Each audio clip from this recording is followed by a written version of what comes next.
Stand by.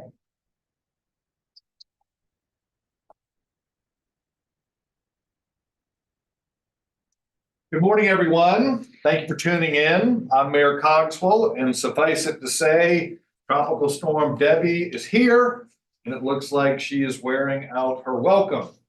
We have received 8 inches of rain last night and anticipate another 3 to 6 inches over the next 12 to 14 hours.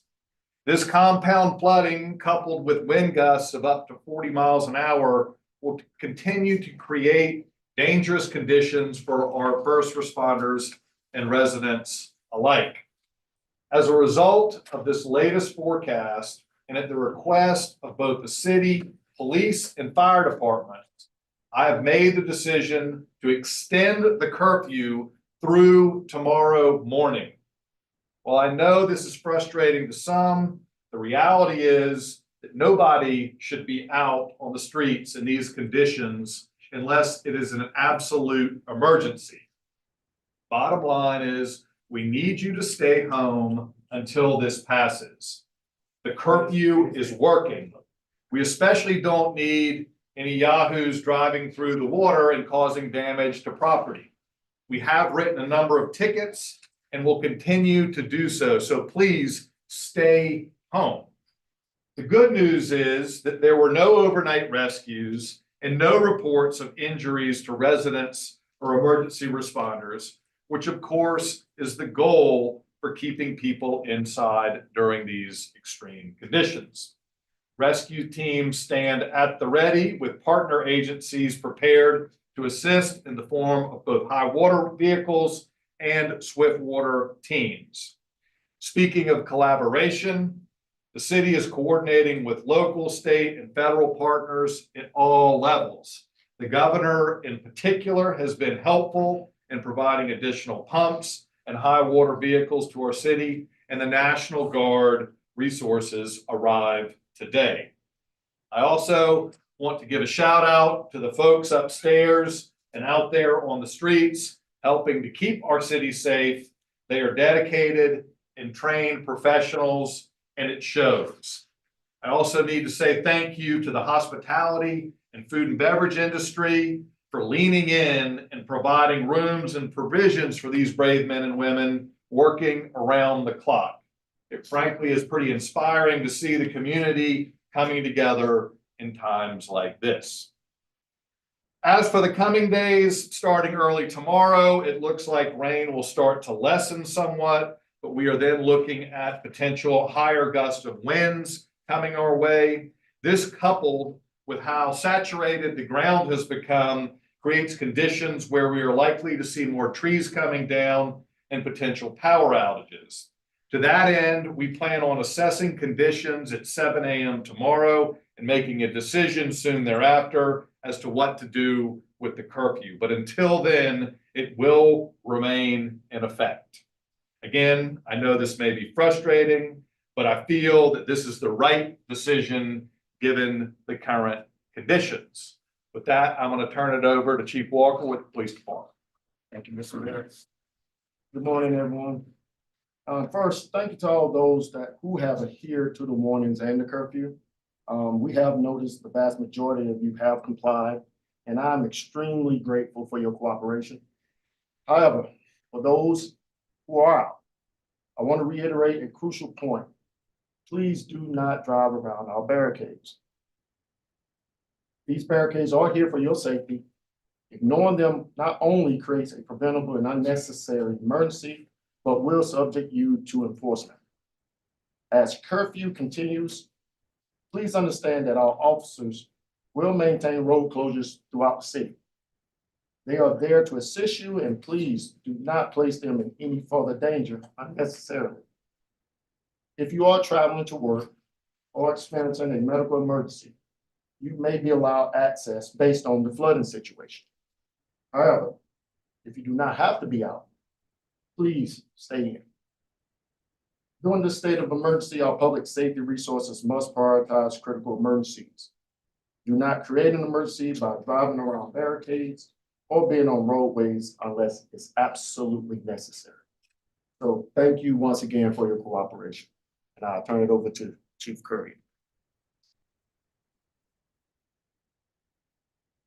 Good morning.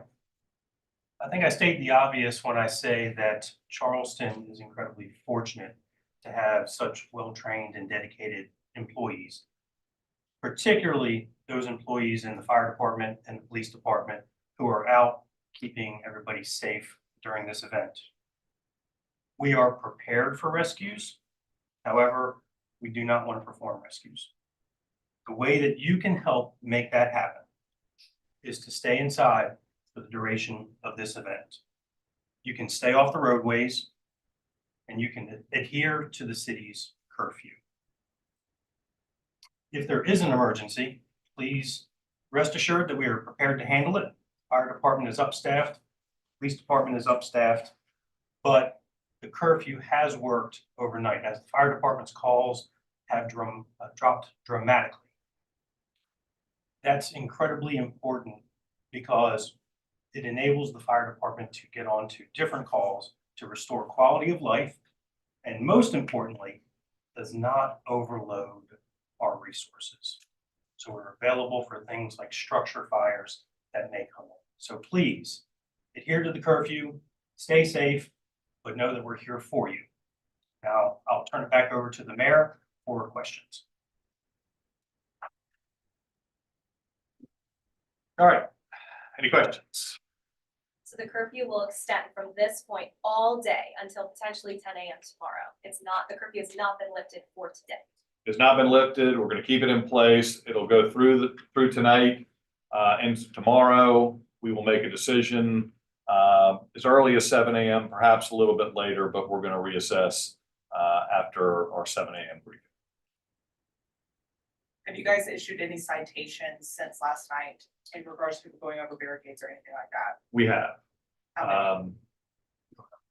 We don't have the numbers, but we have. But again, most people by and large are adhering to the curfew. To the chief's point, really do appreciate them taking it seriously. But look, I mean, if you're doing stupid things, yeah, you're going to get a ticket. Anything else? It seems like the impact of the flooding, at least, isn't perhaps as severe as it has been in past storms. Do you believe that the pumps and emptying out some of the flooded areas, like the mitigation plan and pipe extensions, all of that, do you feel like that's helped with this, or? Absolutely. I don't want you to jinx it though. But yes, I think both the steps that we've taken in the immediate term with deploying pumps, cleaning out the drains in advance of this storm have been helpful. But candidly, I think we got to give hats off to previous administrations, previous councils for work that started 20 years ago with underground tunnels underneath the crosstown that have come into effect and are playing a pretty crucial role in keeping our city dry.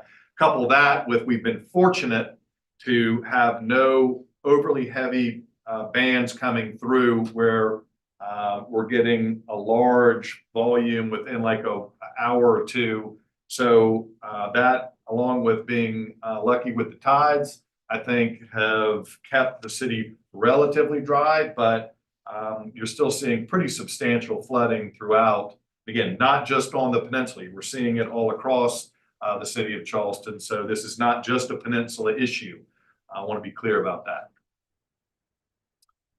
And I have a follow-up question for Chief Curry. You mentioned your call volume has gone down. Is that based on calls like yesterday or just in past storms? That's based on calls. We know in a given day that we will typically go on 75 to 100 calls in the fire department. When we have storms of this magnitude, the call volume will at least double, if not more. And yesterday, up until this morning at 8 o'clock, we went on 101 calls. Okay, any other questions? Yes, ma'am. You said you have, the city has its own set of pumps and that the state brought in more. Do you know how many the city has, how many were brought in? believe we have 9, and the state was bringing in 4 more. And just to be fair, we don't own the pumps, we've been renting them. And so we are gonna be looking with city council about purchasing pumps. This is something that I think the city ultimately should own. So those have proved effective so far in this. They have, again, we've been fortunate too, that coupled with the tide cycle and just how the rain has come down. It's not like, they've been able to keep up with the volume. Thank y'all. All right, thank you very much. Thank you. Was I right on?